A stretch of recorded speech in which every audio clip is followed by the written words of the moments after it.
Hey everybody, welcome back. This is going to be a fun one, but for some of you, this is an intervention. I know there's a lot of assholes out there, and you need to work on it. So this episode is called, How Not to Be an Asshole. Number 1, parking etiquette. Okay, this one is about as obvious as things come, but I run into this every single day, so obviously a lot of you are completely oblivious to this and need to be educated. Alright, so you go to a shopping mall and you got all these parking spots. And you got that one guy who likes to park dead center of 2 spots because he doesn't want someone to open his door and scratch his car. Like, that guy's an asshole, okay? We'll play a game, how to spot an asshole. If you're that guy, look in the mirror, that's an asshole. Alright, so that guy's an asshole. And if you're the guy that does that, you probably know you're an asshole. But let's just move on. Say you got this curb and you're going to park on the side of the curb. A lot of times you'll find a curb that is exactly big enough for 2 cars. So you can park one in the front, one in the back. Now some people just pull up right into the center of that thing. Alright? Now let me get this straight through your brain. If you park all the way at the back of the curb, great. Now someone can park in front of you. If you park all the way at the front, great. Now someone can park behind you. If you park dead center, you're an asshole. Because now some poor bastard has to park 3 blocks away because of your dumb ass. Stop it. Number 2, fast food ordering etiquette. Alright, this is another one that I come across all the time that drives me nuts. You go to a McDonald's or a Jack in the Box, one of these places, and you got this line a mile long. It takes you 10-15 minutes to get to the end of the line, and then there's that one person that gets all the way to the end of the line and they haven't even decided what they want yet. Now you had the entire drive to that restaurant to think about what you wanted. You had 10 minutes standing in line to think about what you want. You could have been standing in that line the whole time wondering, what is it I can get? The menu's right up there. You can be reading it the whole time you're standing in line. And now, asshole, you're at the front of the line, jamming up the whole line while you're trying to figure out what you want. Well, there's a whole line of people that aren't assholes that know exactly what they want that now have to wait for you. Besides, what? You never been to McDonald's before? You don't know what they have at McDonald's? They've had the same crap at McDonald's for 30 years. Get what you always get.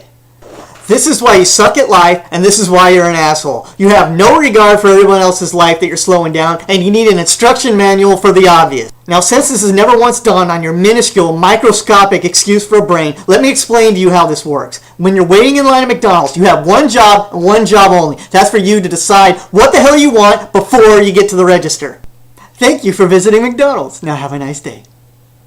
Number 3. Can assholes even count that high? Public restrooms.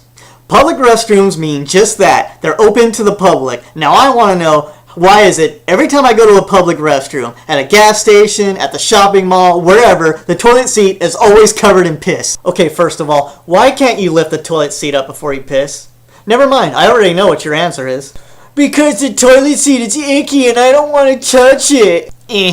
Okay, so there's 2 easy solutions to your problem. A, you can grab some toilet paper and lift up the toilet seat with the toilet paper. Kind of like picking up dog poop with a plastic bag. Or B, just lift up the toilet seat with your bare hands, do your business, and when you're done, wash your hands with the sanitizing soap that has been left there for you. Believe it or not, your hands will actually be cleaner when you leave the bathroom than they were when you came in. I know you can do it. I have faith in you. Now, secondly, if for some reason you can't lift that toilet seat up, you just can't bring yourself up to do it, then there's a trick shot involved. You simply have to aim for the center of the bowl and not piss all over the seat.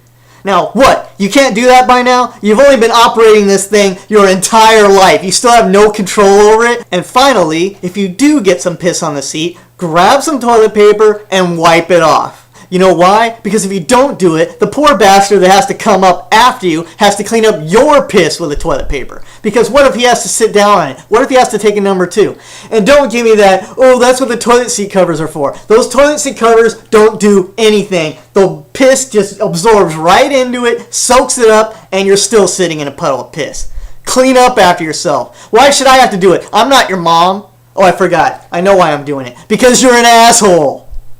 And ladies, don't think you're getting out of this one, because you're guilty of this too. Because my first job was working at a gas station, and I had to clean the bathrooms, and I know for a fact that women piss all over the seats even more than the men do. You know why? Because women don't want to touch the icky toilet seat either, so they just kind of hover over that thing, trying to get it into the bowl, and they're just like, and they can't even aim like men can, so they're just like all over the goddamn place. Gets all over the seat, all over the floor, all over the walls, all over the sink, all over the toilet paper roll, and all over the fake plant that we got in the corner. Now, ladies, you're constantly bitching at men for leaving the toilet seat down and not lifting it up before they go to the bathroom. But if you're going to hover over that thing and try to piss in it like a man, then lift the toilet seat up like a man and follow your own advice. So there it is, my instruction manual on how not to be an asshole. But I know I'm just talking to myself, and I know this video is going to do no good, because if you are an asshole, you're not going to listen to anything that I just said. You know why? Because you're an asshole, and you don't care if you're an asshole. You know why? Because you're an asshole. Well, that's it for this week. Thanks for watching. If you enjoyed the video, share it with all your friends, subscribe to my YouTube channel, and follow me on Facebook and Twitter, and we'll see you next time. Thanks.